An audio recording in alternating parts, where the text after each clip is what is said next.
You'll never stop at one. I'll take you all on.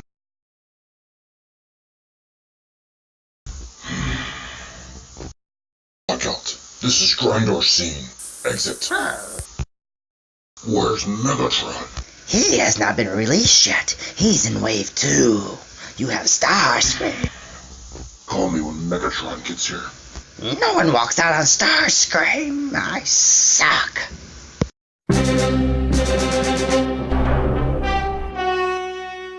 Hey everyone, Soundwave884 here with a Transformers Studio Series review, and today we're looking at Studio Series Voyager class Starscream. As you can see here, he's in robot mode with his diorama, or his background that comes out of the back of the box. And it's the same background that came with Ratchet, so it's just been, upsized to the Voyager scale. It also comes with his instruction booklet, which, you need, I guess. And in his box, he's 26 steps. So, yeah. There he is. So, you come with these little diorama things, background things. You can put them on. I don't have the space in the room available to stand them all each on there. If I can get more space, I will probably do that. But it is a nice little thing to come with. So, keep elbowing stuff. Sorry. Alright. Looking at Starscream, this is him in robot mode, and it is very nice. I've never actually owned a Starscream of any kind of size, except for a Legends class that came in like a 4-pack or something, way back when, I think, Revenge of the Fallen. So it's my first bigger size Starscream, and I am pretty impressed with it. And I actually do like it a lot, and he's actually probably one of my favorites so far of the Studio Series, and I have them all except Grimlock. I had to make a choice, Blackout, Grimlock. I chose Blackout. But yeah, he is nice. I actually like him better than the Voyager scale Optimus Prime, which that is a good figure as well. So overall, he's got all the bells and whistles you're going to expect, and he's actually a very, very nice figure. The paint is nice. The sculpting detail is excellent on this figure. The head sculpt is lovely. Everything about him is very, very nice. Even from back, it's kind of awkward in the leg area. But you kind of can't help that because he has that chicken leg look. And that is really the only negative or con I have of the robot mode is his legs. I notice how they look. It's not going by the look. I'm going by... It doesn't really... I wish it could lock in better because he tends, if you lean him, well, at least my copy, too far one way or the other, he'll go backwards or forwards on you. And also, these little gun things, they're just sort of in the way of his arms at times. I mean, it doesn't really go and move there, but to me, it just kind of bugs me. That's just me. Personal preference. But he got, his legs crack me up. Yeah. He's got good movement. Forwards and decent backwards. He hits the backpack. You can go out to the side and do the full splits. Sits on his crotch. He's got a little bit of foot. His toes move up and down. There is no heel tilting. This just goes in and out for the. This goes into the side here. But it is a good heel spur to keep him up. There is no thigh swivel, but there is a swivel at this joint here. I guess you would be his knee. Where Justin calls this a knee. I don't know. Yeah. But this swivel here, his knee, he has a swivel as well. There is no waist swivel, of course. If you did, you didn't know. They had to chop this all, and it ain't gonna work. All right, he's got an elbow. He's got 3 bends on his arms. There's a bend up here in his shoulder, so this is like his shoulder joint. And he's got a bend here. And there's a bend here. So he can go back there and grab his wings.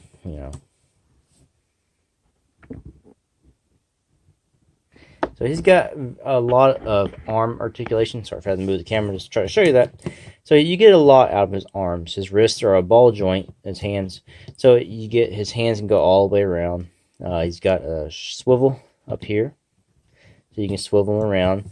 And there's a swivel here as well in this elbow.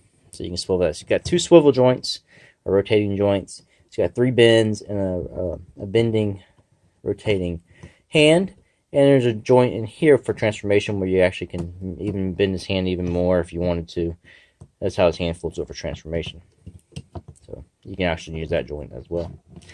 His head is just a side to side. There's no up and down. There's just too much going on back there, and the head is really big. And you know how his head looks in the movie. It's just too big to really get in there. But overall, everything is really nice. You can see all the paint. Everything on here is excellent. And the detailing is really, really good. Just trying to get you a more close-up of that. And the head sculpt,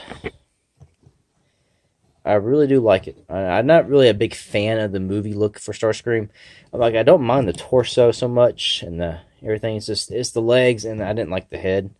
But in the toy, I mean, they did a really good job of, recreating his head. So, really enjoy that. All right, he comes with this weapon here, and it's got this little peg. What you want to do is take either hand. There are pick holes on either side. I'm going to go right because I'm right-handed. You just fold it up like you would for transformation. There's a tab here and a slot in his hand, and you just tab it in. And then you can take his arm, and you can swivel it the other way. Well, I don't want to swivel that part, but just swivel. Or you can swivel that part, however you want to do it. And you tab it in. And then he's got his gun. Honestly, I think his shoulders should be more facing this way. Then he's get turned around. There you go. Stop it. So really the only bad thing is those knee joints. But he's got his weapon. So, yeah. Really good. So now take a look at him in his vehicle mode. And here's Starscream in his Lockheed Martin F-22 Raptor mode. And it is lovely indeed. I'd probably say it's probably one of the best alt modes of any of the Studio Series as so far I've seen. It is very sleek, smooth. I really love the jet on here. And just glancing at it, the only robot kibble down here in the bottom is a mess. But head on, it looks really, really good. And then from the back, it's not that bad. But when you look at it from the top, it is a beautiful, beautiful alt mode. And he has both of these. You see these were his hill spurs. They can be folded up to the sides for when he's in flight. And this one here can be folded up underneath. The nose cone. So let's bring those back out. Also, you got his weapon here. What you can do, there's these two tabs on underneath here. And there's two slots right here. All you do is just tab it in. And there you go. That way he has his weapon in the back.